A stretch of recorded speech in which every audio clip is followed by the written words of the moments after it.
just with over 24 hours left before the draft takes place.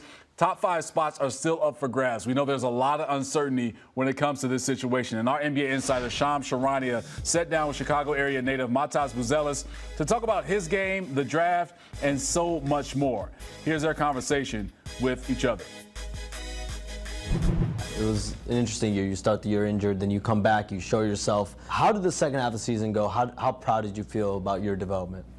Very proud. I worked really hard to, try to stay injury-free, seeing what my body had to do, just working on certain things. But overall, the season went really well. A lot of ups and downs, but, you got to push through adversity. So you had the ankle injury the first half of the season. You rehabbed that. What was that like mentally and emotionally, and what lessons you learned about yourself?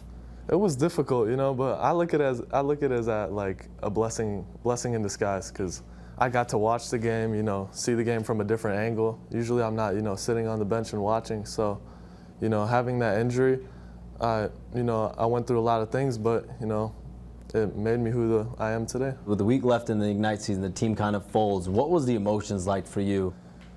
It was difficult, but Ignite is a development program, and, if we're getting better, we're winning. So that's how we view it. So like me, Ron, Ethan, all them guys, if we're getting better, that's all that matters. But we're also going out there trying to win. But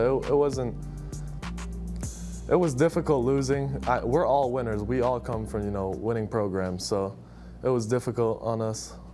I definitely felt the disrespect for sure, because, Ignite doesn't deserve that. If you look at it, it's, including this year, it's going to be like 8 top 10 picks, something like that. No program has had that. And, seeing all those guys get drafted, it's crazy, because I don't feel the program should be shut down. We did such a good job. I know, we had, losing streaks and all that, but we're creating talents, so.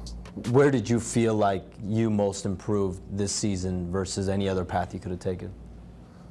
I improved this season mostly defensively. I think my defensive instincts just kicked in, and, I want to be a two-way guy. I don't want to just play, one way, just straight offense. I want to be a two-way guy. I want to impact the game. But defensively was definitely the biggest, rise for me. What part of defense did you focus on? A little bit of everything. The main thing was the lateral quickness, just trying to guard the 1, the 2, the 3, the 4. And potentially in the NBA, I could guard the 5 once I get a little bigger. But I'm going to feel like I can guard every position in the NBA, and I'm going to take that challenge.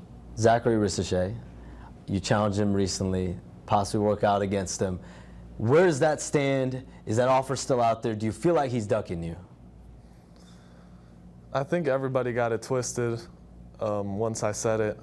I respect Zach as a player, of course. He's a great player. He just doesn't want to see me like that. I'm just going to keep it real, with everybody.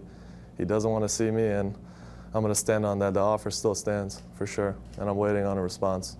When you look at this draft, everyone looks at this draft being wide open. People talk about, in previous drafts it's top heavy. Now it's, a lot of different names that you could look at in the top 3, top 2.